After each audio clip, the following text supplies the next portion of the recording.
Hey there, fellow entrepreneurs. I'm Sue, and you've just stepped into Entrepreneurs Gone Wild. Every week, I'll introduce you to a friend of mine, a remarkable entrepreneur who's not just changing the world, but also harnessing a secret weapon, time outdoors. Together, we'll dive into their journey, unpack invaluable business advice, and discover why embracing the wild is not just good for the soul, but also a goldmine for inspiration and innovation. Ready to uncover the secret that's boosting bottom lines and fueling joy? Hit subscribe and join us in the wild. Welcome back to Entrepreneurs Gone Wild. I'm bringing you one of my very favorite humans on the entire planet today, and I can't wait for you to meet him. Some of you already have, but not everybody, so we got to fix that now. Welcome, Stan Way. How are you today, Stan? I'm so much better after that introduction, Sue. You just so you know, my wife asks about you regularly. That's how important you are. And anytime there's any advertisement somewhere, like George is all about copy, you know, as a 9-year-old should be. Yes, and of course. He refers to you as Sue the copywriter. He's so adorable. So you're some of our favorite person as well. Just one person. I'm just one person today. Just one. Just today. Well, thank you so much for joining us. I just, this is so cool. I know you're up to new things. Would you just kind of introduce yourself? Like, what are you doing? Tell me a little bit about where you've been, and then we're going to cover what you're doing now. And then I got the questions for you about playing outside. So let's start with introduce yourself and let's hear a little bit about what you've been up to. Sure. Yeah. Where have I been? I'm probably like most of the people listening to this, like one of these serial entrepreneurs. It's like, ooh, shiny object. Ooh, do that. And I was like that for a long time. I was very blessed. At the age of 21, I served in a former life. I was a Latter-day Saint, Mormon church leader and did all sorts of different stuff. But, I was blessed to go on this Mormon mission experience from 19 to 21 where I didn't realize it, but I was learning sales. Yes, you were. And pattern interrupts. If you introduce yourself as Elder Way, not share a message about Jesus, no one, bye. But if you're out inviting people to get baptized next Saturday, that's pattern interrupt.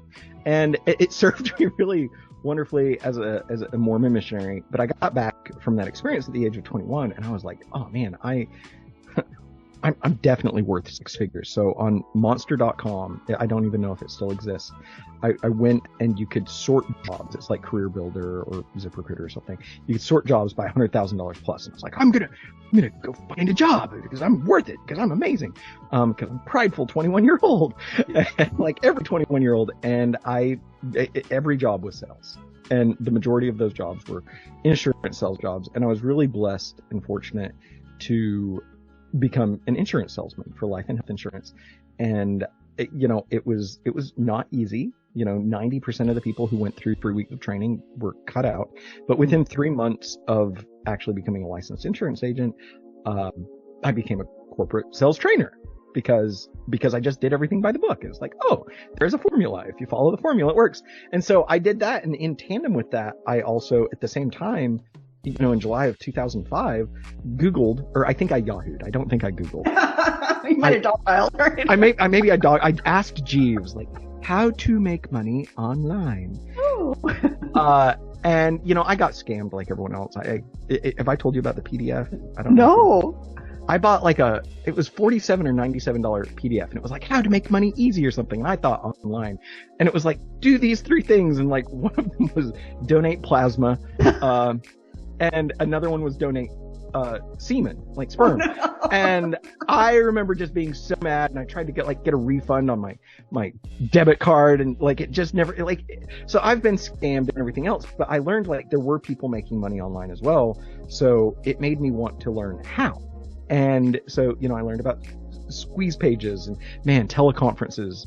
Sue, you and I are old. Do you remember teleconferences before Web 2.0 and videos online? So at the same time, I grew in this amazing corporate career and became a corporate sales trainer with multiple Fortune 500 and 100 companies over the years. I had this side hustle of a digital marketing agency where I was learning copy. And for a few years, I was, the North America Southeast dental copywriter of the year. love it. Like, and then I started working with chiropractors and attorneys, and then I started making websites, and then I realized, attorneys suck the life out of you. So it's funny because I had this, like so many entrepreneurs, I had the job, but I also had this side hustle that some years was great, other years wasn't, but it was like amazing side hustle. And so that's my background in a 20-minute nutshell, I think. So I didn't know some of these things. I've known you for a while. We've known a lot of things, but I did not know. That's amazing. Yeah. Well, everyone's like, oh, I'm going to make money.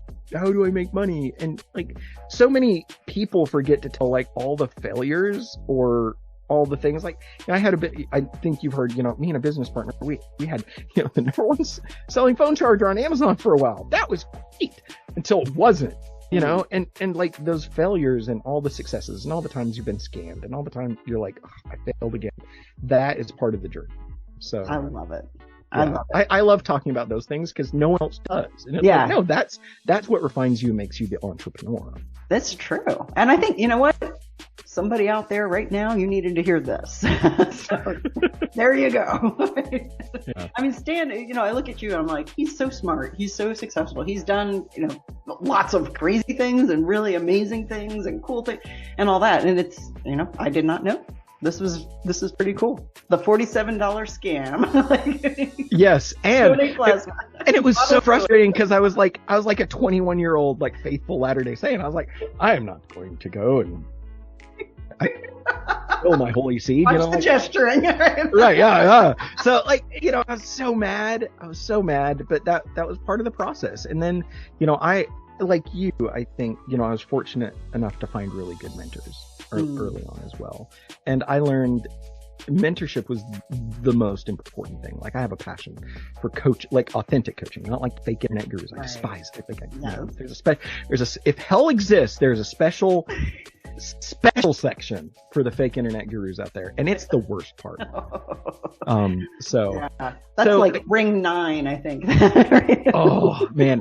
So I was fortunate enough to find really good mentors, and that's what I attribute any success I've had to. Like there's always all these things, but it's having someone who was ahead of me that could guide me hands-on and help me realize the things that I didn't know. Yeah. And you're smart enough, somebody who will seek a mentor. I appreciate that they know, like, all right, I think I know things, but I can, I know enough to go do some damage, but I don't know what I don't know. And, that's the whole point. And you've spent, as long as I've known you, you've been mentoring people. So that's, you've passed that on. You've gotten that, you've gotten the benefit of being mentored, and you're an incredible mentor. Half the people watching this would vouch for that. So, well, thank you, Sue. Yeah. The other half we don't know. I can't talk for them. Yeah, no, that makes sense. Yeah. So what are you doing? I know you've had some life changes. You've got a new baby. Well, not that new, but she's relatively fresh. She's freshly minted. Yeah. So. So yeah, I mean, you and we obviously knew each other at capitalism.com, where I was president for a year and a half. Yeah. And now, like, I'm very excited. I had a digital marketing agency for 18 years, and then spent some time at Capitalism, and I've done consulting and all sorts of stuff. But right now, I'm super excited because my passion. It's a dual passion of like serving, helping people, especially entrepreneurs, get to that next level. And especially like coaching programs. I have to share, like, my true spiritual belief is what influences everything. And I think of that song, oh man, I can't remember, the Macklemore. Oh yeah, okay. There's a Macklemore song, I can't remember the name of it because I'm not great at pop culture. So you're gonna have to sing it. It's the music video where he's with his grandma, and he takes his 100-year-old grandma, out for a day, and they go to a thrift shop. It's not that song though. But he says in that song, you don't really die until the last time someone mentions your name. And as a lover of history, like that really it sits with me. And I think 100 years from now, people will not be saying, "Oh, thank goodness for staying away." That's not going to happen. Even my own family will be like, "Oh yeah, great grandpa, what's his face? The short one." A strange one, but we sure did love him. Right? Yeah, that guy, that weirdo. But what I can make sure that happens after I die is that the goodness and the ripples of like life-changing and generational wealth that can be created through good ethical businesses, that can never leave. That never stops. So that's why I have a passion for coaching and obviously a passion for sales, ethical sales. So that's the transition right now, is working with high ticket coaches. And I despise the term high ticket. I like to call it high value. High value, nice. high value sales, and allowing, these high ticket but high value business programs to close at a higher closing ratio. So, specifically sales training for high ticket coaches who are not good at closing their own stuff, or they're closers, if they're trying to bring in a closer and make sure that they're coached and trained. Because as you know, I've worked with a lot of the online influencers and gurus and everything, and it's nothing against them. It's just that I'm not a pushy salesperson, and I don't think true sales should be. It should be about serving a person where they're at. So that's fun, because it allows me to work with a small group of people at one time and guarantee their results. So yeah, that's what I'm doing right now. That's amazing. Now, all right, so you've opened up a can of worms here. Go for it. Know that, but so.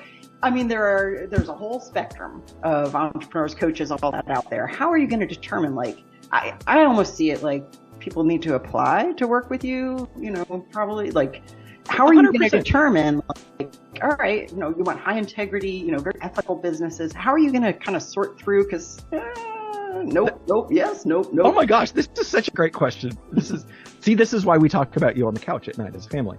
Because this is teaching the kids, how can people apply to work with Papa? Yeah. But no, there's two qualifications really there. Number one is that you have case studies. Okay. And by case studies, I mean, you have at least 2 or 3 people where with your coaching, your mentorship, your guidance, you have changed their life in a fundamental way. And whether that's, some sort of spiritual coaching or weight loss or business or house flipping or Forex trading or, these are just people I've talked to in the last week. Wow. Any of these high value, high ticket programs, as long as you have case studies and what most people don't realize is you don't have to have, 85 case studies. You just have to have a proof of concept that you can take someone through your framework and change their life. So that's the number one thing. I before we even started recording here, I was like, fake internet gurus. And you heard me kind of rant about that, but that's number one. Because that's how people get past the imposter syndrome. Even if it's 3 people. I've done this 3 times. And then it's a mental thing, and it's the mental game. And that's where most people mess themselves up, including coaches who are mentoring others. There's a coach, he's a mutual friend of ours. I was on a call with him the other day, and phenomenal. He's doing amazing in every aspect of his life. He's doing above industry standards, but he's in his head, so helping people, those case studies help get rid of all the other stuff that stops people from growing. So that's number one. And then number 2, people just have to have they have to have regular sales calls, whether that's through paid ads, organically. They need to be having on average at least two sales conversations with leads for their program per week to qualify, or I can't help you. Yeah. I could build you a funnel, but I don't want to. Right. You gotta have all that stuff figured out. So that's it. Those are the qualifications. Yeah, that's not bad. That's not bad at all. I mean, those are very reasonable things. Having the case studies, that's huge, because you've got to have somebody else, not your own mouth, saying this is a great program. You've got to have somebody where I was here, this happened, here's what I was dealing with. I tried this, tried that, and then I did this and it worked. I mean, that's beautiful. And I think, if there's any people out there I want to start a ticket coaching program, because there are, I guarantee you, that. You buy one of those $47 PDFs now. It tells you to go do that, and maybe donate your son. I don't know, but what I will say is, if you're one of these people listening who's like, I haven't done that. Okay, cool. Take your framework and go to your people wherever they are, online, in person. It doesn't matter, and give it to them for free, because the ability to, if you can authentically change someone's life, in a set amount of time, and you've given it away for free a handful of times, but you've got those case studies, great, wonderful, because that's when you can start charging for it, and ethically, because you're changing someone's life ethically. And no one ever wants to hear that. You have to go work for free. Oh my God, it takes 90 days. If you can't change someone's life in 90 days, you should definitely not have a coaching program. So exactly. yeah. And I think we get that weird message sometimes. There's so much about like own your value. You should never work for free. I don't think that's true. I mean, there are times where it's a great tool to be able to give your thing away. That you're going to benefit from that as much as the people that you're giving it to. Well, it's just good karma. It's good karma. And then you've got case studies, and you can be authentic with people and be like, I want to change your life. Here's how to do it. But at the end, I need a video testimonial. You got to do it. And if I suck, you have to tell me so I can refine and reiterate. Yes.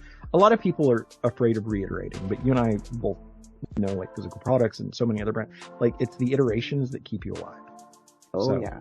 Definitely. Like, what are the odds you're going to nail something perfectly just from your own brain in a vacuum, when you're taking care of, you're serving other people? The odds of nailing that the first time without any iteration and any feedback, probably. Well, I think of Nokia. Remember, when were one of your first cell phones a Nokia? It was. I was very happy. See, I know you and I, we're both old, and we still do this when we do phones. Kids nowadays, they hold their hand flat. Oh no, my gosh. Do they? Oh no! Oh my gosh! Yeah, my kids pretend to take a fake phone call, and they're like, "Hello," and I'm like, "What is that? You're slapping yourself." It's this. No, it's this. And they're like, "What is that?" I know, but Nokia, like, look at Nokia. Here's a company that back in the day was selling toilet paper. And then they sold like the greatest, best cell phones ever. And now, even though no one realizes it, they are one of the top companies in artificial intelligence in the world right now. Oh, one of the top couple of companies. Why? Well, because they're like, oh, well, this brick cell phone is not going to last forever. We got iPhones and Blackberries and all those things that came out. And so they reiterated. And because they reiterated, they're still an amazing company. And I think as entrepreneurs, we're like, well, I did this and I did it one way, so it's got to stay this way. Because no, feedback, reiterate, serve your person where they're at. So yeah, and I think you and I may be living examples. I'm sure probably half the people watching this are living examples of reinventing yourself, reinventing what you're doing. Taking seemingly a left turn out of right turn out of left field. Go with it, right? But I mean, I think that's part of what's in our blood is that, can you imagine? All right. So at 21, if you had, you had that corporate sales job, if you were still in that, like, can you imagine, 20, 30, 40, 50 years of doing the same thing? That might be the 10th circle of hell at that point for us, Oh yeah. I mean, well, and to that point, like full disclosure, and I think this part of the story, but when my son was born, George, he just turned 9, and I always reflect on this time of year because 9 years ago, like next month, I think I was moving into my former mother-in-law's house because, my son was born. I ended up, I don't share, I think this is the first time I've ever said this publicly. I got fired from the amazing corporate job, but it was because when my son was born, he was put in the NICU. He came like a month early. There were complications, and I didn't go into work the next day after my former wife was in labor for 47 hours. Oh, it was crazy, man. More like prayers for her as opposed to me. But the next day, my corporate job wanted me there, and that tension with everyone listening to this of like priorities, and it's always like this juggling act in your mind of like, well, should I be there for work? Well, I need to be provider for my family. I need to make the paycheck, but I need to be with my wife. I need to be with my child in the NICU. And what happened is like, they let me go because I chose family and my son over some corporate career, which is fine. Like, God bless you, corporate America, evil capitalism. But that mentally got to me. And this is one of those things, like, my mom, who has since passed away, God rest her soul, she's like, well, you're going to fail and you've lost your insurance. And I was like, well, Mom, I'm okay. I've got this digital agency and I've got like an office and employees in what was then the Wells Fargo Tower here in downtown Birmingham. Now it's the Ship Tower. But like, I had an office, I had everything. But the mental beratement of everyone around me going, well, like, you're a failure, you're a failure, you're a failure, got to me. And even though I was successful up until that point, then I was a failure because I listened to other people's opinions. And so I burned that business into the ground for a few months. And so I share that part of the story as well, because like, yes, it's iterations and it's growing and it's learning and maturing. Oh, maybe I shouldn't listen to what, my stupid Aunt Karen to say at Thanksgiving about my business, because she's dumb and she's going to live off $1,800 a month for the rest of her life when she retires. No offense. I don't have an Aunt Karen, but no. She's theoretical. But theoretically, Aunt Karen, because everyone has an Aunt Karen, or the spouse or the partner or the friends or the social network that doesn't support them. And everyone, that's why I love what you're doing with Entrepreneurs Gone Wild, is because you're creating this community and movement of crazy people who don't believe in normal things, but they can achieve anything because other people have already done this. No one in your group or community is ever going to be the first one that's like, I'm doing this thing. No. Even going to Mars, Musk is going to get there first. Yeah, so. No, I agree. I think it's an incredible superpower. I think that we have this resilience. It's like sometimes we bounce hard, but there's just this drive. What do you think it is? For me, I think it's the sense of this like all-consuming desire for that kind of freedom, but it's more than that. It's for me, I think it's I'm alive when I'm creating and sharing what I created. Mm-hmm. And everybody's got some version of that. Every entrepreneur, like I'm solving a problem, I'm serving a person, whatever it is. I think there's that fire that just keeps us going like ridiculously long when most people would have gone, this is stupid, I'm not doing, Oh, 100%. And that's why some people stay in a business longer than they should. Because that also happens a lot. But, for me, I think, entrepreneurs recognize something about themselves, which is that they want a different standard than what society wants. Which, by the way, society's dumb. Look at society. Like, I don't want to recite the news headlines from last week, but society's really dumb.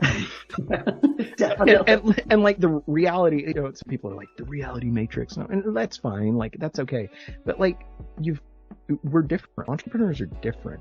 And I read something a few years ago. I don't know if it's true, but it was 70% of entrepreneurs have toxoplasmosia in their bloodstream from like cat poop or something. And I was like, well, maybe we're all just being overridden by a parasite in our brain. I don't know what it is. I learned that from Macaulay Culkin, of all people, on a podcast years ago. So like, I think part of it's brain damage, maybe. But also, like, we want a different standard. And I think, to your point, like, we're driven because, in the good book, there's a really cool passage that says, where there is no vision, the people perish. And I don't subscribe to everything that's in the good book, but I really like that line. And I that resonates as truth. And because that's truth for me, the antithesis of that is truth, which is that where there is vision, people flourish. They freaking thrive. And that's entrepreneurs. They have this vision that isn't in reality anymore. But because they have that, that's what drives them. That's what makes us stay up late at night, or, post the TikToks, or write the blog post, or create the YouTube video, or go and survey all our people, or give our work away for free, or whatever it is. We do that because it's what makes us thrive personally. So I think that's why, but also brain damage. Who knows?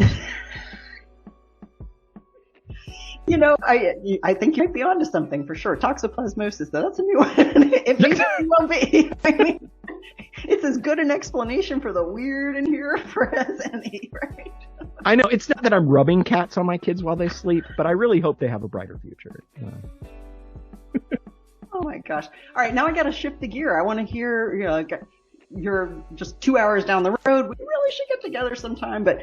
And you've already got a standing invite to come to Idlewild, but I want to hear, like, how do you outside? Like, what do you do? Like, what fills you up? How do you practice, use some sort of nature practice? What does it do for you? What do you do with that?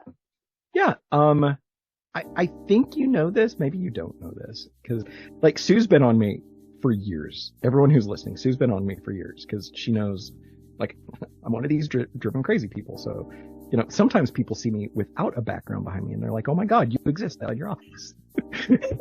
But like, I live in Birmingham, Alabama, right outside downtown Birmingham. I live in a condo. I love condo life. Don't get me wrong. Yards are nice, but yard work's hard. And my kids love an elevator. But like, so there's this barrier for me with nature, and that breaks my heart because I grew up in the middle of nowhere in central Utah. When I was my son's age, I'd strap my .22 rifle to the front of my 5-speed bike and disappear into the mountains all day.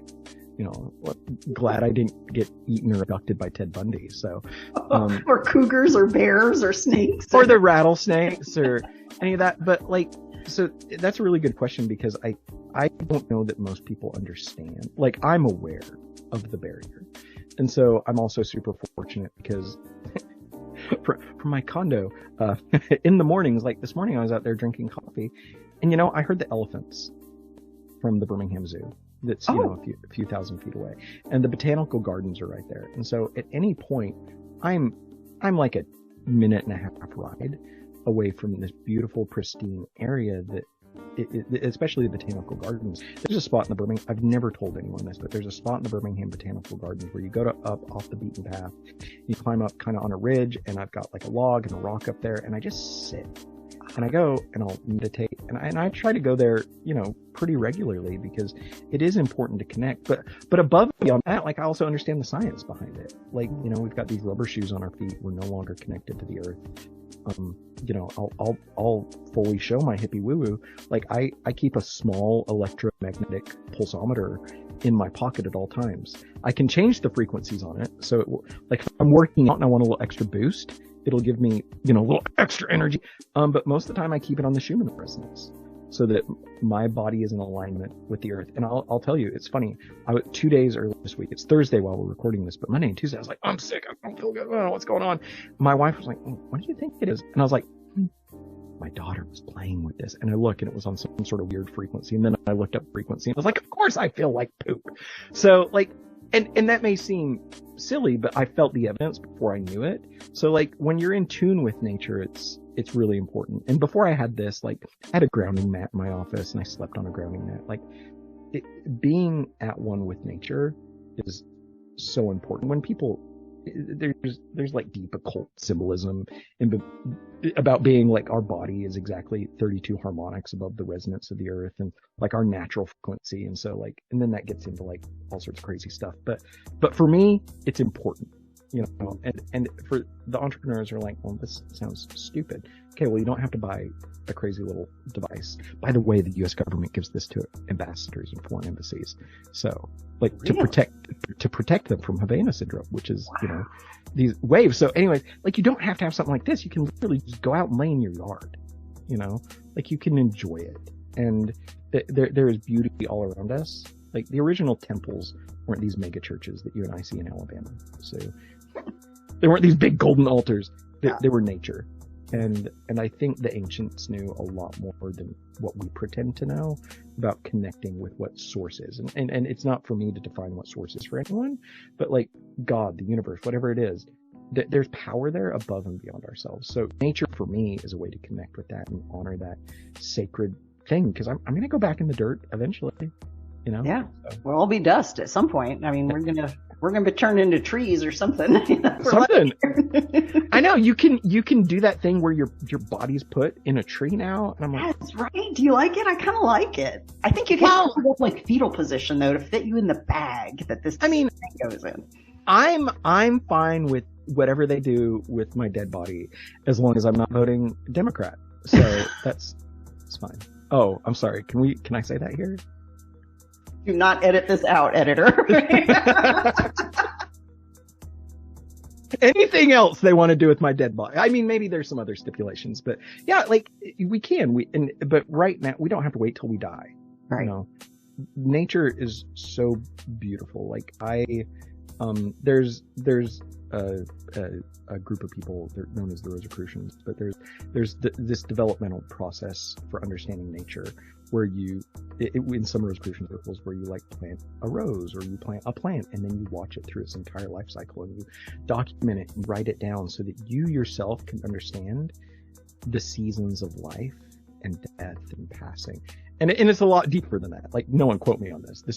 But the reason for that is to understand your own mortality, but then also the power of life force and everything. So, I like you, I think most people are unaware of the connection that we're lacking with nature and perhaps what that's doing to society, sadly.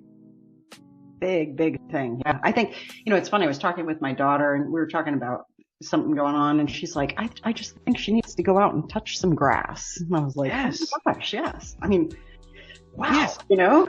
Well, and like you look, like I almost took a course last year on and I'm going to mispronounce it, but like Ayurvedic cooking and medicine, because like I've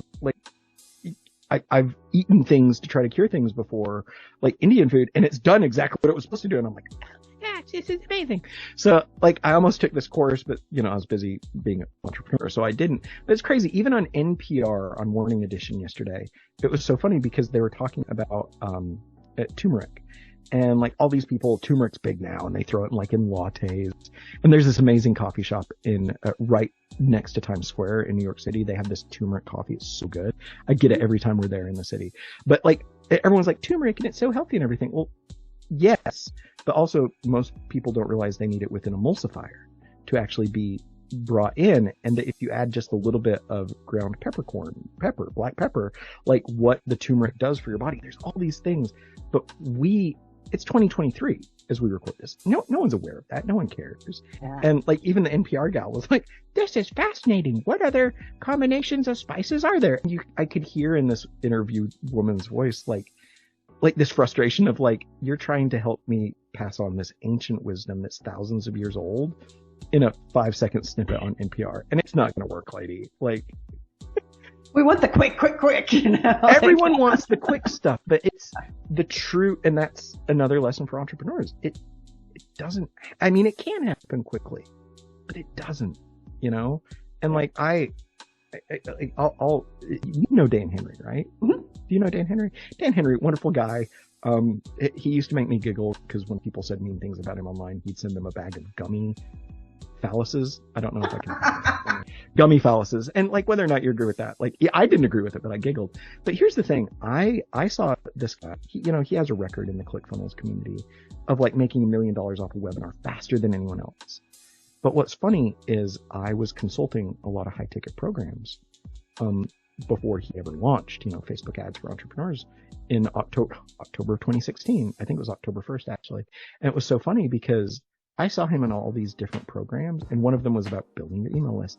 And I remember telling my clients in my agency at the time, I was like, this guy is going to launch, and he's going to use his launch as like this overnight success story. And it is. But I've also seen where he's invested untold amounts of money into education before he launches. And so to the world, it will look like this overnight success story. Not that it wasn't, but like he put in the reps before he did it. And then he made $1 million in like 30 days or something with his webinar, which is great. That's cool. But he put in the work. And Dan, if you're listening to this, I love you. I respect you. All my heart, man. But like the part of your story no one understands is that you put in the work. And that's what I respect. So, yeah. And that's where that's a respectable thing. It's like, great. If somebody hits it lucky. Whoa, that's amazing. Good for you. But also, I think they're stuck with a lasting imposter syndrome, justifiably, probably. Like, could I do it again? I don't know. It's replicatable success is the thing that happens when you put in those reps. You really learn it. You learn how to serve, how to love, how to, all of that. I think it's that homework stuff that we do, the unseen, the toiling in obscurity, that finally sets us up where we can really do stuff. What's crazy to me, and you've probably seen this too, is like people who are new to like online businesses or something, like entrepreneurs who are completely brand new. They'll come in and they'll follow a system or a coach or a mentor or a framework, whatever it is. They'll follow it and they'll just crush it. They'll just do what they're told to do and they'll crush it. And other people are like, no, this is hard. And like, and I get that and I hear that. But the problem with so many entrepreneurs is they have entrepreneurial PTSD from forgive the language, I'll say half butting. You're going to put this on YouTube. So half butting, not half. One cheek. Yeah, one cheek. They'll halfway implement something like, oh, it didn't work or something. No, you didn't follow the framework exactly to a T. Because you know what? Most of these online gurus, even the ones I don't like sometimes, if you follow their stuff, it works. And so these people who are brand new to business often come out of the gate and crush it because they aren't aware how much they're supposed to be failing online. Like, oh, it's supposed to be hard. No, it's not. It's actually, no, it's not. That's true. But that's where I keep the book Extreme Ownership behind me because it's so easy as an entrepreneur when we feel pain or the anger or the resentment to project instead of being like, I scrolled on TikTok for 90 minutes instead of emailing my newsletter list. Like, and that's hard. Like, being honest with yourself and forgiving yourself, that's tough, which is where nature helps out once again. I think so. And there's just something, like you mentioned, all right, so, planting something, watching its whole life cycle. I mean, this takes some time. There's a sense of the patience required in order to let nature do its thing for you. You're out there, you're not doing anything, Yeah. I just want to know, like, what would you advise people who are, so busy, they're, putting in their reps, they're constantly working, and it feels like time outside because it's not directly, you can't point to it and go, oh, I made sales because I did that. How would you shoo them outdoors? This is something that I'm trying to, like, my big thing is like, go outside and play, like, get outside. How would you persuade somebody like this is the time, like, carve this time out, it's valuable? Yeah, well, oh man, that is such a good question. Because, like, I think most entrepreneurs are extremely short-sighted. Okay, they're like, well, I want to make $1 million this year so that I can have 50 million to retire. Like, first of all, you don't need 50 million. Like, I know some folks with a couple million, they're going to live off the interest. They're fine. So, but a lot of entrepreneurs lack that education to understand. Like, you don't need a lot to actually live the life you want. And so that's why I know, but like when I work with someone on one-on-one, and this is what I'm doing even with closers and high ticket coaches, is like, I always start with a practice I call the perfect average day, which is, I want you to think long term. I want an average day. Tell me about the average day and tell me in detail. And I'll tell you, Sue, 100%. I keep all of these. I keep them in a Google Drive. It's a sacred Google Drive. That I actually, like, if I die, like, oh my God, people have access to everyone's deepest, darkest secrets. Everyone can trust me, though. It's in the vault. It's in the vault. But, like, I look at these, 100% of these, when I do this, like, thing with people, Sue, in this practice, 100% of them are like, I want to be outside. I want to swim. I want to be in nature. I want to go on a hike. I want to go on a run. I want to plant a garden. I want to do this. I want to go to the mountains. I want to go to the lake. I want to travel. I want to feel the earth. 100% of them. Always. And sometimes it's just a line or two. Sometimes people are meditating in their copper pyramid in the woods, on their property. That's all fine. But I share that with you because I think most entrepreneurs and even people listening to this are like, yeah, I want to do all this cool stuff in the next 36 months. And that's fine. But the reason you failed perhaps up until this point is because what you want long term actually doesn't align with what you're doing right now. And a lot of entrepreneurs start this business because they're like, well, this is a way to make money to fund this other thing that I really want to do. Guess what? You're probably going to fail. And so I try to reshift that mindset with people when I first start working with them one-on-one, which is like, let's look long term. And that, because it goes back to the vision thing, where there is vision, people will flourish, and where there isn't vision, people will perish. If you've got that vision in your mind on a conscious and subconscious level, and then I make people like read it every day and do some different exercises. No one has to rub crystal on their chakras or anything, but like I do, like, there is a practice with it and like a ceremony every day, because it helps remind the brain, oh, I can do a hard thing for a short amount of time because it serves that long-term thing. And so, like, everyone listening to this, if you think of, oh man, what would my perfect average day look like? Not hanging out with Taylor Swift at, a Chiefs game or whatever, like a normal Tuesday. What's your normal Tuesday look like? You probably want to be outside. You want to be in nature. You want to spend time with family and loved ones and eat good food. A surprising amount of people want to have morning sex in their perfect average days. That's great. Whatever floats your boat or your pumpkin, that's great. But it's people want to connect with nature, and people short term are doing things that don't serve that. Why wait till then to do it when you can step outside right now and touch a plant? Why not go take off your shoes and just enjoy your yard and feel like that dirt beneath your toes? Like, there's people are very short-sighted, and so that's why so many people fail those, because long term they've got this vision, but they're trying to do this other thing before they actually fulfill the vision. Well, why don't you just make every decision can be based off of a perfect average day? And I say this for business owners. Well, do you want to hire 10 people? Because who's managing those people in your perfect average day? Do you have a director of operations? Do you have a president who's in place? Or do you really want a small, lean team? And people make short-term decisions because a guru or a book or someone told them to do this thing. Well, how about you do what subconsciously you already know you want to do? And like, that's where for me, like, I talked to a guy yesterday. He's like, hey, he owns an agency. And he's like, hey, I'm thinking of turning it into this more publishing model. And he told me all the details. And I was like, oh gosh, this is awesome. I have multiple people who have done this. I have one client who's done that. He's made tens of millions of dollars in the last 3 years doing it. And I was like, I can tell you everything because I helped him build it hands on. Like, this is a great idea. I said, and he's like, you think it's good? And I was like, it's a great idea. But do you really want that? Mm-hmm. That's the big question. You're going to have to grow a lot as a leader because that's going to require this team member and this team member and this team member and this team member. And then these 2 customer service people that you're not even thinking about because as a publisher. And he's like, oh yeah. I think I want to do it. And I want to be like, I know you. I don't know that you do. Are you looking at money? Because, you know, I got respectfully another really smart guy on the internet who we had a one-on-one with was like, you should do this. Well, I think people only succeed when they're going for the long-term thing. So you asked a question. I just That's so good. No, that's perfect. So sorry, it's so good. And so guys, I don't know. I've shared this some that Stan's perfect average day exercise is why Idlewild is happening. I had forgotten about that. Yeah. Wow. Yeah. Yeah. Because I got this and I'm like, oh wow. All right. Well, I need to do this, then this, so that I can do the retreat center at some point. And no, we're just going right to the thing. So that's, I mean,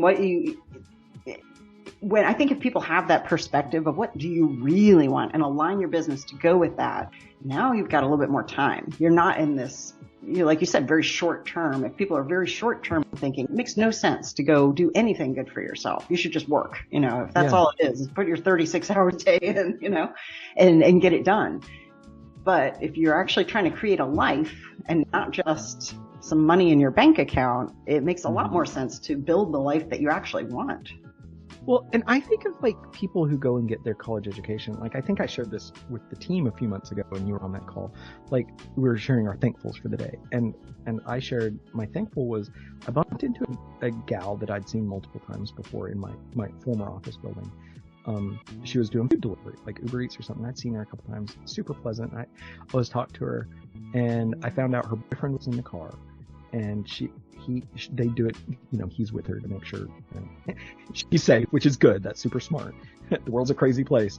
But she was talking about like she's supporting him going to college, and like they're doing this, you know, and he's studying in the car while she's dropping off someone's pasta or hamburgers or whatever in this office building. But I think like people understand that for a college education. Like people are like, well, I don't have to be a CPA today. That will happen in 3 years. Mm-hmm. So they're willing to do really hard, stupid, annoying things short term to make that happen. Like do Uber Eats deliveries. Not that that's stupid or bad. Like if you want to do that, by all means. Like if I had nothing else to do, I'd probably drive Uber. That sounds fascinating to meet random strangers and invite them into my car. Sounds dangerous when you say it like that, but very creepy. But like people will do that for a degree, but in business, everyone's like, now. No, if you can't afford your Facebook ads right now, or your, you know, Snapchat ads or Pinterest ads, or, you know, wherever your person for your business is, if you can't afford that, my God, start flipping stuff. Do a yard sale. Sell that thing that's worth a few $1,000s that you probably have that grandma, you know, maybe Aunt Karen looked at you and she died, thank God. You know, whatever it is, like get rid of those things, sell it, work hard, deliver Uber Eats so that you can serve that long-term vision. But entrepreneurs, so many entrepreneurs, they look at the gurus or the books and they're like, well, no, it's going to be easy the first time. No, you've got to work. It takes work. Like, and what you're doing with Idlewild is just amazing. Because like I see the videos, I see the updates. You're like, bear poop. hope I survive next trip to Idlewild. Like, yeah, there's bears. Okay. It's totally safe. Anyone who's listening to this, totally fine. You have no we have the disclaimer. Do not be disclaimer. Come at your own risk. Sign the waivers. But truly, like I look at what you're doing. Most people wouldn't do that. You know, and you're literally going to create this magical sacred ground for people from nothing. You know, it's truly like an oasis in the desert, in Tennessee, you know, and so that's what's cool. That's what's really cool, because you're doing the hard things now to make it happen. There we go.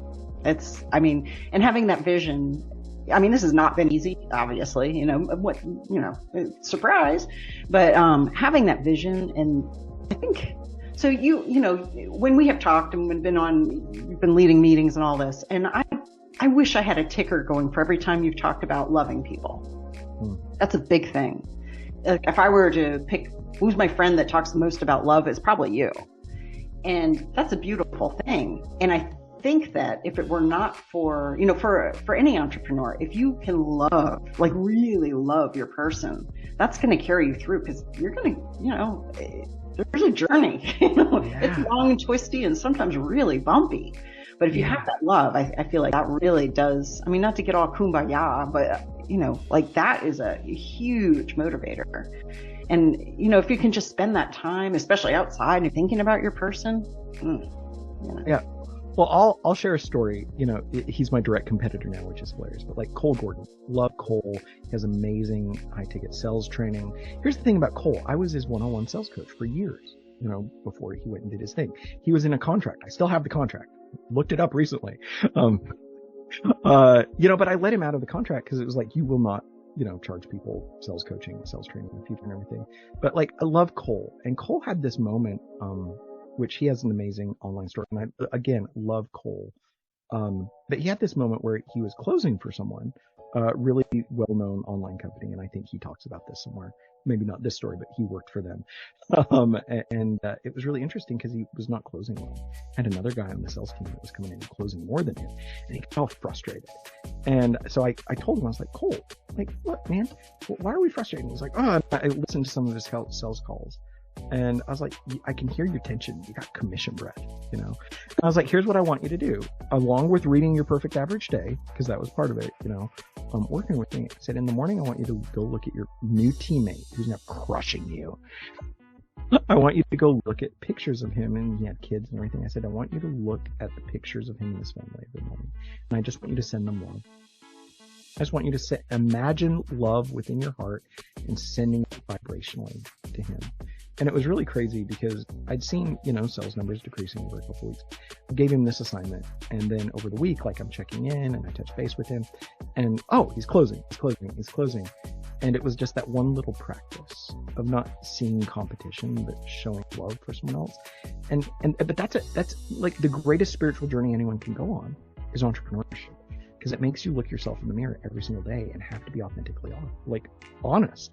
And that the problem is most people lie to themselves. But if you can be honest and then forgiving of yourself as well, oof.